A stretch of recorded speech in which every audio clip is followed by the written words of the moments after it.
ఈ ఎగ్జిబిషన్ ప్రతిరోజు సాయంత్రం 4 గంటల నుంచి రాత్రి 10 గంటల వరకు నిర్వహించబడుతుంది. ఈ రోజు నుంచి ఫిబ్రవరి 20వ తారీఖు వరకు ఈ ఎగ్జిబిషన్ ఇక్కడ ప్రదర్శించడం జరుగుతుంది. ఈ విజయవాడలో ఎన్నో రకాల ఎగ్జిబిషన్లు వస్తూ ఉంటాయి, వెళ్తూ ఉంటాయి, అది అందరికీ తెలిసిందే.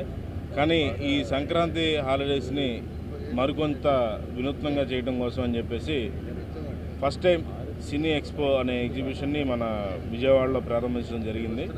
ఇది ఏజ్ గ్రూప్తో సంబంధం లేకుండా దాదాపు 4 సంవత్సరాల వయసు పిల్లల దగ్గర నుంచి 60 సంవత్సరాల వయసు పెద్దవారి దాకా అందరినీ ఆకట్టుకునే విధంగా ఈ ఎగ్జిబిషన్ యొక్క ముఖద్వారాన్ని మేము దీన్ని చిత్రీకరించడం జరిగింది. ఈ ఎగ్జిబిషన్లో సీనియర్ నటుల దగ్గర నుంచి ట్రెండింగ్లో ఉన్న హీరోస్ వరకు అందరి కట్అవుట్స్ని, వారి యొక్క ముఖ్యమైన సినిమాస్ యొక్క కట్అవుట్స్ని హాలీవుడ్, బాలీవుడ్, మాలీవుడ్, కాలీవుడ్ ఇలా అన్ని యూనివర్సల్ వుడ్స్ సినిమాస్కి సంబంధించిన హీరోస్ అందరినీ మరియు హీరోయిన్స్ని, టెక్నీషియన్స్ని, డైరెక్టర్స్ని, వారి యొక్క పోస్టర్స్ని, వారి యొక్క జ్ఞాపకాలను గుర్తు చేసే విధంగా ನಮ್ಮ కట్అవుట్స్ ఏర్పాటు చేసాం.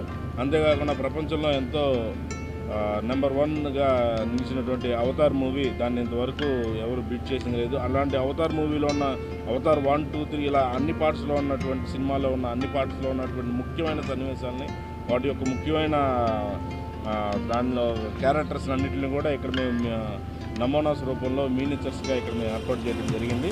ఎప్పుడు మనం చూడనటువంటి వాటిని మనకు చూపించగలుగుతుండటం మన విజయవాడ వాస్తవులైనటువంటి నందివాడి నాని గారి ఫ్యామిలీని ముఖ్యంగా అభినందిస్తాం. మరి మనం చెప్పుకోవాలని అంటే మనకు వేసి అద్భుతమైనటువంటి ఎంటర్టైన్మెంట్ క్రియేట్ చేస్తున్నారు. అట్లనే వెనక ఫుడ్ స్టాల్స్, తర్వాత చిన్న చిన్న వస్తువులు కొనుక్కోవడానికి పిల్లలకి వీలుగా అన్ని ఏర్పాట్లు ఇక్కడ చేయడం జరిగింది. ఇది మన విజయవాడ వాసులకి చాలా ఆనందదాయకమైనటువంటి విషయం. ఈ విషయంలో వాళ్ళని మరొకసారి అందరి ముందు అభినందిస్తూ ఉన్నాను. తర్వాత చెప్పాలని అంటే ఇక్కడ ఎంత కష్టపడ్డారు వీళ్ళు, ఆ మూమెంట్ కూడా మనం చూస్తూ ఉన్నాం. మీరు ఇందాక చూసేటట్లయితే అవతార్ సెట్టింగ్స్ ఇక్కడ వేసిన అక్కడ ఛాలెంజర్స్ ప్రతి బొమ్మ కూడా ఆ మూమెంట్స్ తోటి మనందరినీ ఆకట్టుకుంటూ ఉన్నాయి. పిల్లలైతే బాగా ఎక్సైట్ అవుతారు.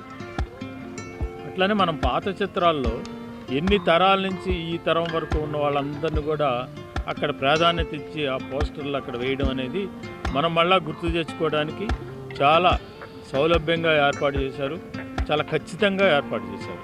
ఆ పోస్టర్స్ అంత అద్భుతంగా ఉన్నాయి.